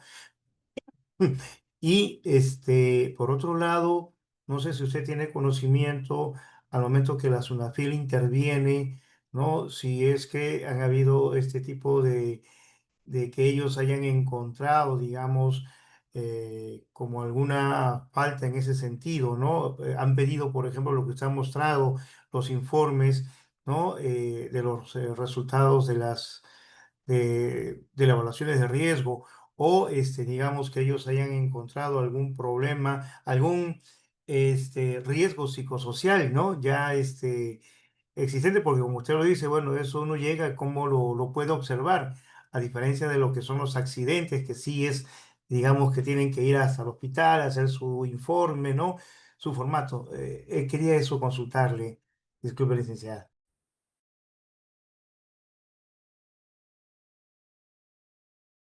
Listo, Oscar, ya. Por lo que te entendí en la primera pregunta, si bien el EMO se realiza cada año, esto va a depender, como tú sabes, de acuerdo al trabajo, ¿no? Si es un trabajo riesgoso, se realiza cada año. Si es un trabajo de no riesgo, es cada 2 años. En el tema del monitoreo de los agentes laborales, sí se tiene que realizar de manera anual. ¿Por qué? Porque tenemos que hacer una comparativa anualmente de cómo están estos riesgos laborales, ¿no? Por ejemplo, si yo evalúo cada año los riesgos físicos, que es iluminación, cada año deberé tener un reporte de ellos para ver si se ha habido alguna mejora y si es que ha habido mejoras, si esta mejora se mantiene en el tiempo. Lo mismo pasa con los riesgos psicosociales. Con respecto a tu segunda pregunta, esto es depende. Y aquí viene una respuesta muy típica psicológica, ¿no? Depende de. Va a depender del inspector de SUNAFIL. Hay inspectores que te preguntan, ¿tienes tu registro de monitoreo psicosocial? Sí lo tengo. Muéstrame. Lo mira, ve que esté llenado, completado todo, te lo devuelve y te coloca un check de está listo, de que sí cumplió. Por cierto, cada uno, como tú sabes también, Oscar, cada uno de los monitoreos de laborales requieren ser llenados en un registro. Ese registro es el que se muestra a SUNAFIL, ¿no?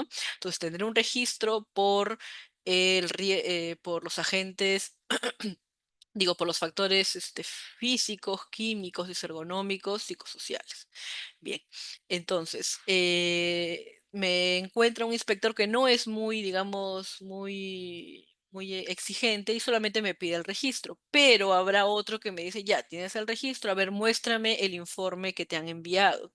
Le muestro el informe, verá el informe y para él será suficiente, pero habrá otro que es mucho más exigente y leerá las conclusiones y leerá las recomendaciones y te preguntará, ¿has implementado estas recomendaciones? ¿Has intervenido? ¿Has prevenido? No.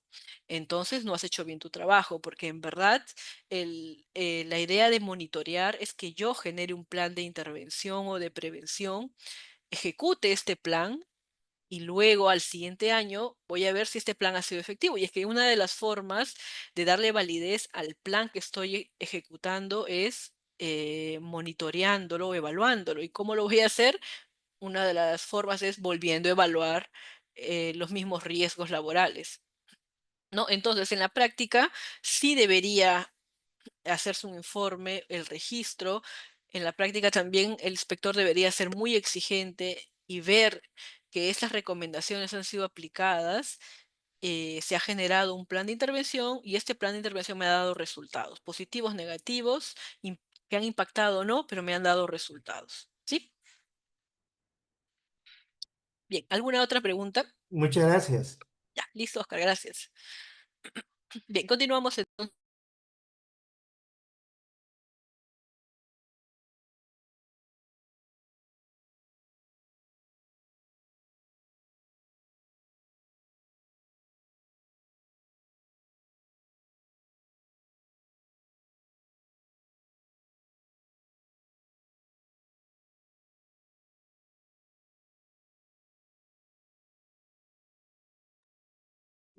Disculpe, tiene apagado su Ay, sí, sí, sí. micrófono.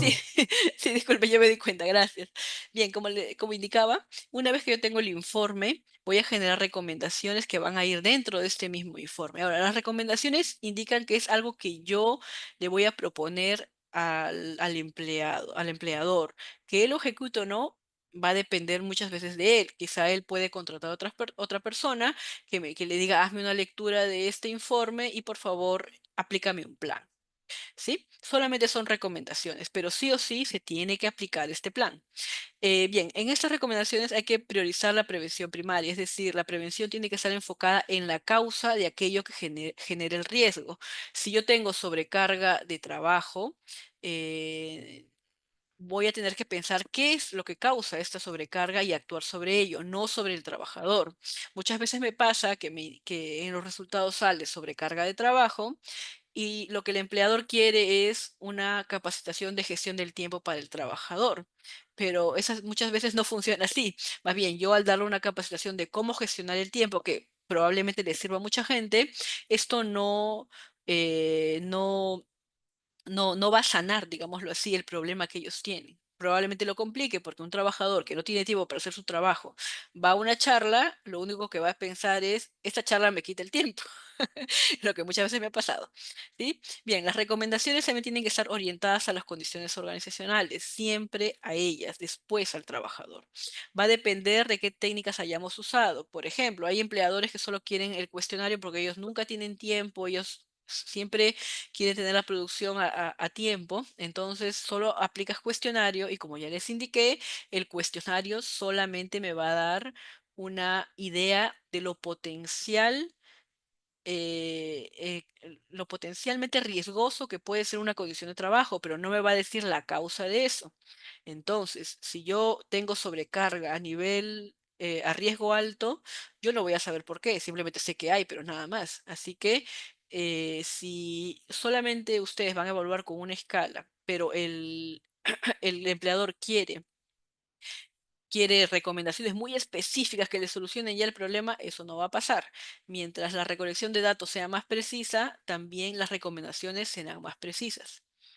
Bueno, las recomendaciones a nivel individual deben ser consideradas como última medida, como les indiqué. Si tengo sobrecarga de trabajo y voy y les aplico un taller de control de estrés al trabajador, eso no va a hacer ningún efecto. ¿Sí?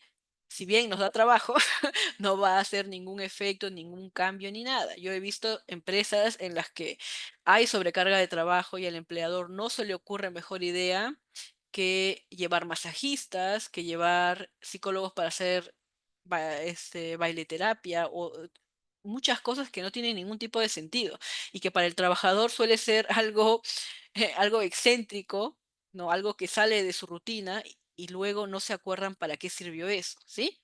Bien, vamos ahora con la siguiente diapositiva. Listo, y la socialización de resultados, que ese es otro aspecto muy importante. Una vez que ya entregué el informe, es importante que haya una presentación de estos resultados, ¿sí?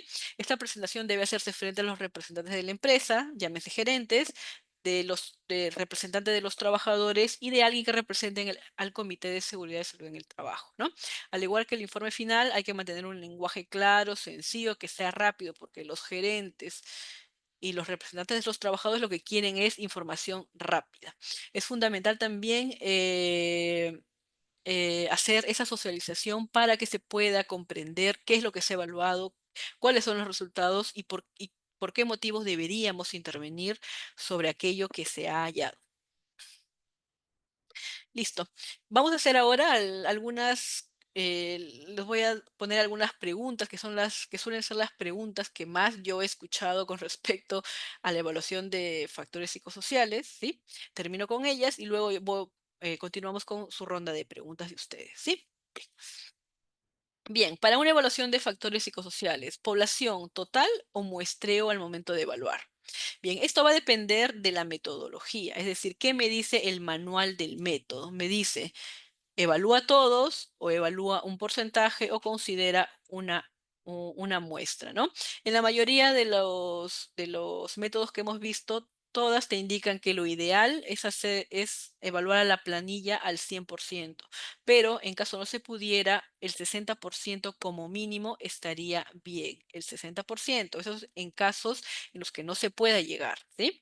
Bien, ahora hay que recordar también que ese 60% tiene que ser equitativo. Por ejemplo, si yo tengo en un área 10 personas, no voy a elegir solamente una. ¿Por qué? Porque ya no estoy garantizando la confidencialidad y anonimato a esta persona, sino tendré que elegir un número prudente de trabajadores para que se mantenga la confidencialidad. También es elegir población total o muestreo va a depender de la estrategia de información. Recordemos que mientras a más trabajadores yo evalúe, también tendré más información sobre lo que sucede en las condiciones de trabajo, ¿sí? Y también el momento de evaluación, es decir, si yo estoy evaluando en el momento o en el mes donde más personas salen de vacaciones, probablemente no encuentre mucho quórum para poder hacer esta evaluación. Como les indiqué, hay que garantizar la confidencialidad y anonimato de las personas. Son términos diferentes. Confidencial es que es secreto, anonimato es que es algo, una escala que se realiza sin nombre. Recuerden también que a mayor tasa de respuesta hay mayor credibilidad de los datos. Mientras más personas participen, más credibilidad hay de estos resultados que brinda la percepción del trabajador. ¿Qué criterios se emplean para elegir un método y técnicas de evaluación? Es decir, si quiero elegir tal cuestionario y quiero elegir entrevista grupal o individual, ¿no?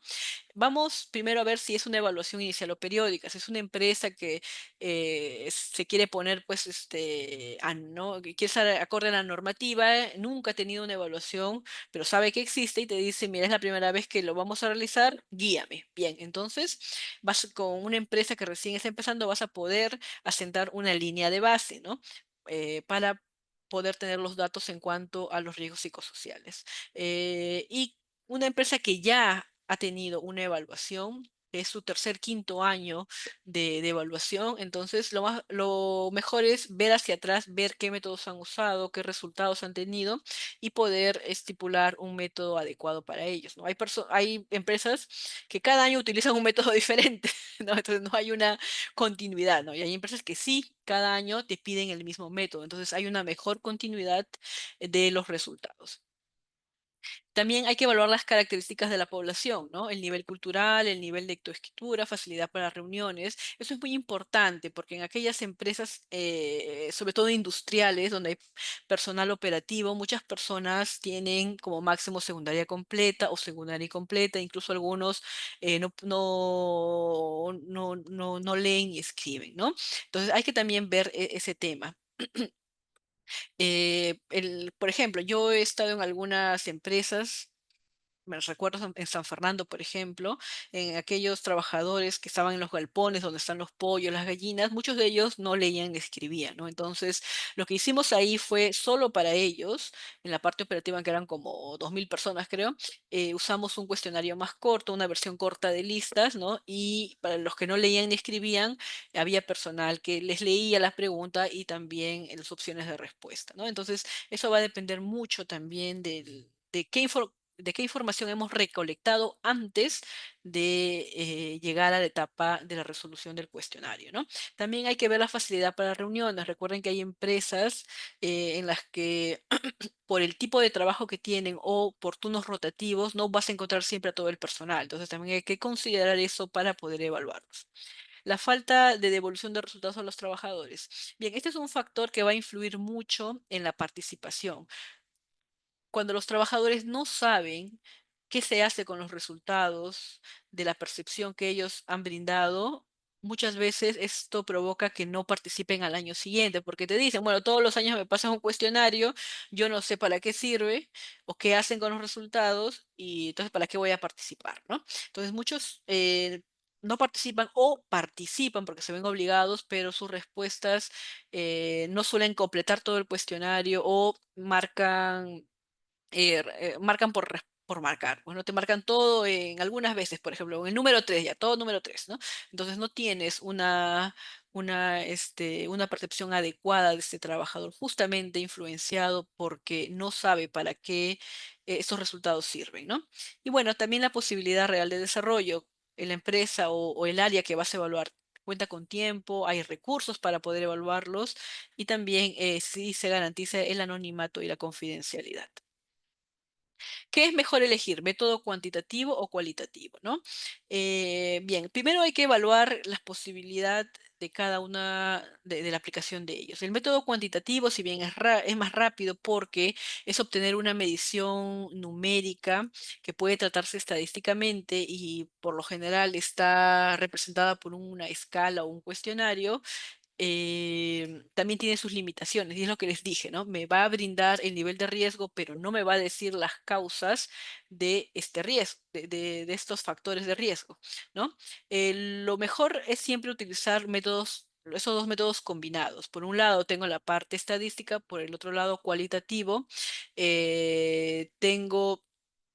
Voy a poder comprender las causas y el contexto en la que se van a dar esos factores de riesgo, ¿no? Lo mejor es una triangulación de datos, como les dije al principio, escala por un lado, entrevistas por otro lado y por otro lado, información que la empresa me va a brindar. ¿Se pueden modificar las preguntas de la escala o cuestionario? Esa es otra pregunta muy recurrente que siempre escucho por, por un tema de gestión de tiempo, ¿no? Aquí la respuesta es variable. Primero hay que diferenciar un cuestionario de una escala. Un cuestionario viene a ser, o mejor dicho, con un cuestionario yo obtengo información sobre algo en un grupo de personas, ¿no? Puede estar en un modo de respuesta sí, no, puede ser preferencias sobre algo específico, entre otros. Pero una escala es una evaluación de creencias o percepción de algo que está medido en respuestas graduadas, ¿no? Por ejemplo, si alguna vez han participado en la evaluación de clima laboral, las opciones suelen ser, ¿no? Totalmente satisfecho, muy satisfecho, moderadamente satisfecho, ¿no? Igual que en la escala que aquí les presento, que es el CENSOPAS, ¿no? Dice, por ejemplo, tienes que trabajar muy rápido y ustedes van a ver acá respuestas graduadas, siempre, muchas veces, algunas veces, solo algunas veces o nunca. Entonces, esta parte, esta escala, yo no puedo cambiarla ni modificarla por ningún motivo, porque basta que yo cambie una letra o una opción para que esto ya no tenga validez. El cuestionario, en cambio, me van a hacer preguntas específicas sobre algo que yo sí puedo modificar las respuestas porque no va a haber mayor variación. Por ejemplo, ¿no? En Sensopas me preguntan, ¿eres mujer u hombre? ¿Qué edad tienes? ¿Qué nivel de instrucción aprobaste? ¿No? Entonces yo puedo cambiar estas opciones de respuesta. Como les dije, el cuestionario se puede modificar, la escala no, y hay que considerar también las directivas del manual de la metodología. Cada uno de los métodos que le indiqué en su manual indican qué preguntas se pueden modificar y qué preguntas no deben ser modificadas. Bien, a ver, dice acá, es necesario que los participantes contesten todas las preguntas de la escala. También, de acuerdo al manual de cada uno de los métodos, ellos te indican que sí se deben contestar cada una de las preguntas. Pero también hay que entender que la información sobre la evaluación psicosocial va a impactar. Si el trabajador llega el lunes a las 8 de la mañana y le dicen, ve al comedor porque están evaluando, y él va y le dan una hoja con muchas preguntas y él responde y no sabe por qué ha respondido, créanme que ese trabajador no va a completar ese cuestionario, porque no tiene ni idea de por qué está ahí. No sabe para qué sirve esa evaluación, no sabe si esa evaluación va a tener una repercusión sobre su permanencia en la empresa, no sabe si es una evaluación de desempeño, no sabe para qué sirve. Entonces, un trabajador poco informado va a participar menos en una evaluación. Y con esto me refiero a que puede estar presencialmente con la hoja respondiéndote y te puede dejar muchas preguntas en blanco o simplemente responder cualquier cosa. ¿Sí? Elegir una escala, bueno, eso también es importante. Si yo quiero que las personas respondan la mayoría de preguntas o todas, hay que elegir, primero tengo que identificar cómo es mi población, una población con grado de instrucción tal, con un grado de lectoescritura tal, y colocaré entonces un cuestionario acorde a ellos, o si requirieran ellos este apoyo también, ¿no? Apoyos para poder explicarles o ayudarlos en la comprensión de alguna de las preguntas, o si no leyeran y escribieran, también poder hacerlo de manera verbal. Bien, por cierto, en el Sensopas, cuando uno va subiendo los cuestionarios, por ejemplo, el Sensopas te anula los cuestionarios que no han sido respondidos en un 10%, ¿no? Creo que son como 12 preguntas. Si no están estas 12 preguntas, la misma plataforma no lo considera como cuestionario. Bien, se debe entrevistar a toda la población participante en la escala. Recordemos que la entrevista nos va a aportar información sobre las causas de la presencia de los factores de riesgo psicosociales, ¿no? A mayor diversidad de entrevistas, digo, a mayor diversidad de puestos de trabajo, eso también implicaría un mayor número de entrevistas a realizar. Entonces, esto va a depender otra vez de lo que nosotros querramos y del alcance que podamos tener. Si toda la empresa se concentra en una sola sede, ¿no? Probablemente pueda hacer esta entrevista, pero si tengo una empresa que tiene 10 sedes o 5 sedes, probablemente ahí sí podríamos hacer un muestreo solamente para la entrevista, ¿no?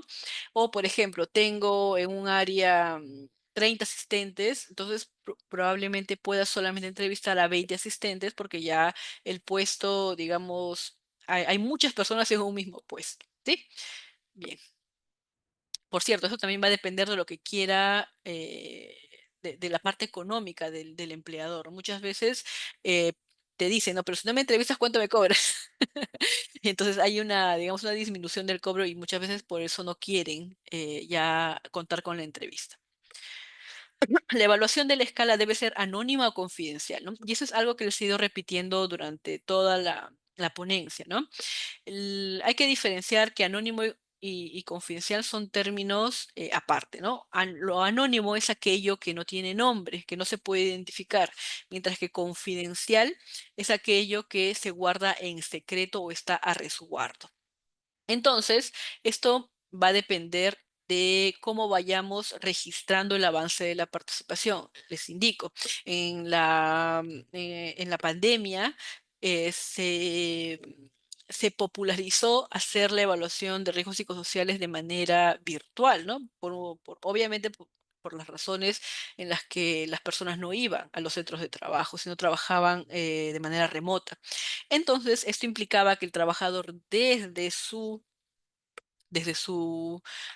correo corporativo tenía que enviar la información. Entonces acá ya se pierde el anonimato, pero se puede conservar la confidencialidad, ¿no? Ahora he visto también que muchas personas que completan de manera virtual, ya el profesional les envía, ¿no?, un QR o les envía un enlace aparte para que ya no tenga que responder con su correo corporativo, y eso también facilita mantener la confidencialidad. ¿Por qué les digo la confidencialidad y no el anonimato? Porque nosotros tenemos que registrar la participación. Si, por ejemplo, es una empresa de 50 trabajadores, pues la evaluación puede ser anónima porque son pocas, pero si son 2.000 trabajadores y tú lo mantienes en anónimo, se te van a perder muchos trabajadores. No vas a saber quiénes participaron y quiénes no. Por ejemplo, yo suelo trabajar con empresas cuando son grandes, 2.000, 3.000, los reunimos en un solo espacio y las personas colocan en un registro sus datos, ¿no? Que han estado en la evaluación, pero el cuestionario sí es anónimo, digámoslo así. No solamente se usa este registro para llevar un conteo de las personas que han participado y por si me faltara uno por ahí, no se me escape, ¿sí? Bien, y esta es la última pregunta, y esta pregunta va para ustedes, para analizarla, ¿sí? ¿Ustedes creen que una evaluación del clima laboral reemplaza la evaluación de factores psicosociales en el trabajo? O en otros términos, ¿ustedes consideran que la evaluación de clima laboral es igual a la evaluación de factores psicosociales en el trabajo?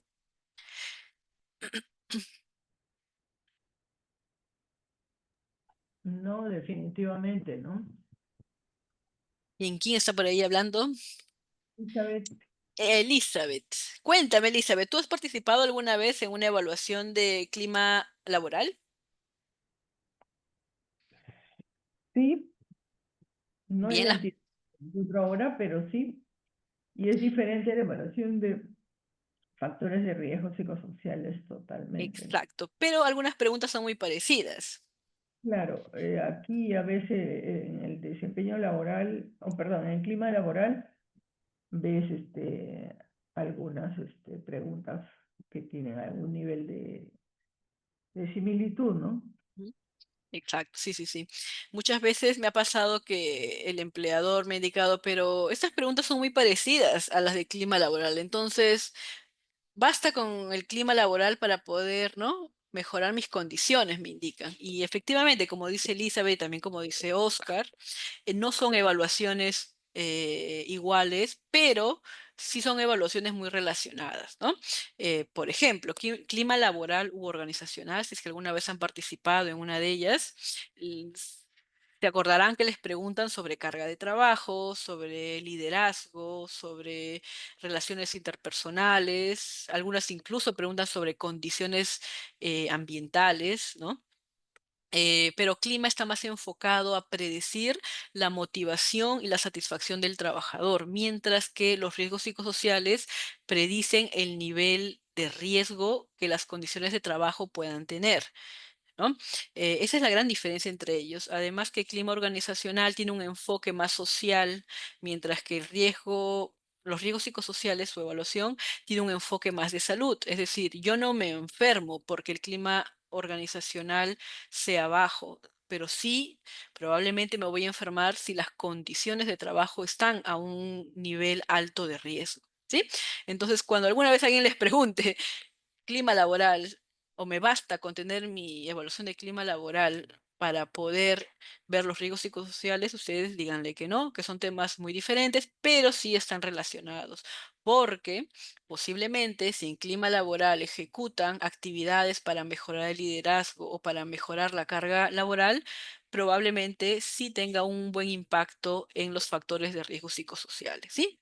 Muchas veces en recursos humanos se suele separar clima con la psicología ocupacional, pero en verdad sí deberían trabajar juntos, sobre todo al momento que hagan sus planes, o sea, planes que sigan un curso lógico y un curso en el que después de todo lo que vamos a querer es mantener una buena salud del trabajador y también sus niveles de motivación y satisfacción. Bien, listo, con esto tenemos alguna pregunta, alguna duda.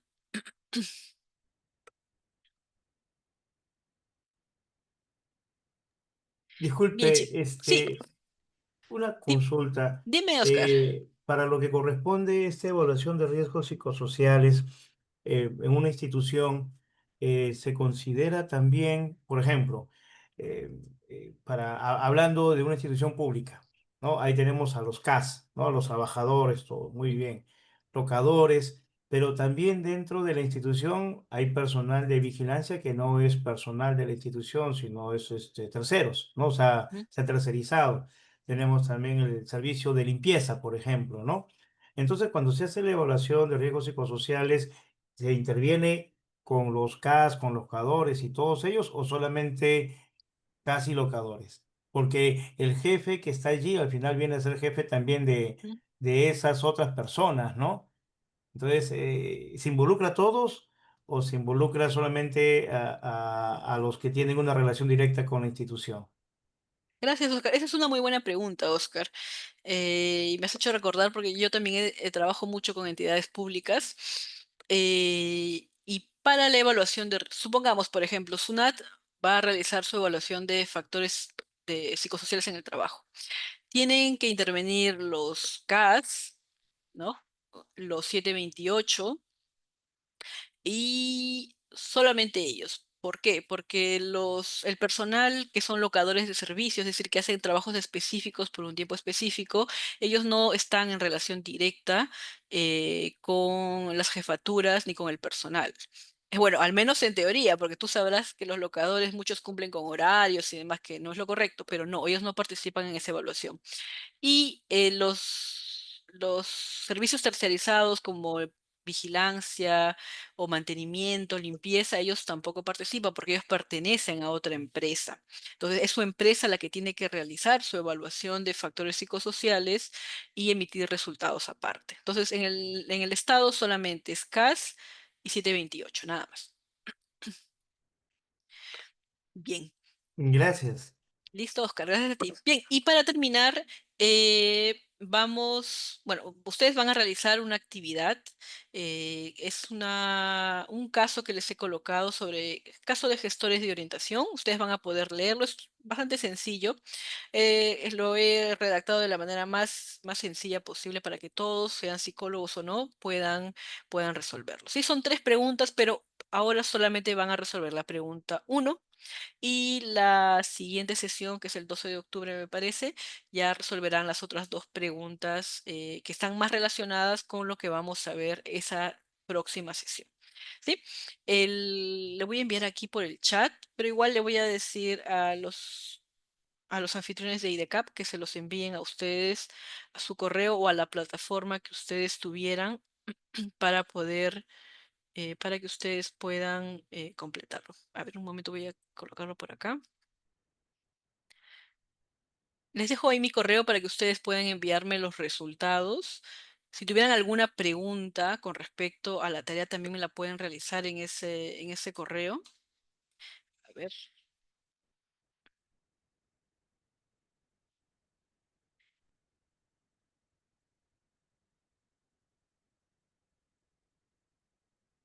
Ay, no se puede enviar.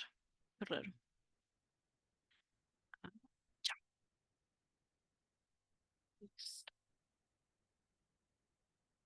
Ya, no lo puedo enviar. Entonces se lo voy a enviar a los anfitriones de IDK para que ellos les hagan llegar este caso.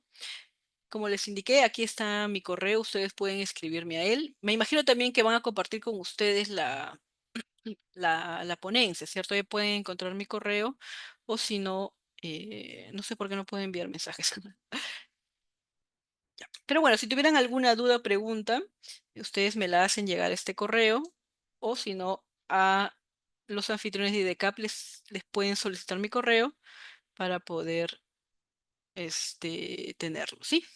Bien, entonces hasta aquí tenemos alguna duda, alguna pregunta, algo que no haya quedado en claro.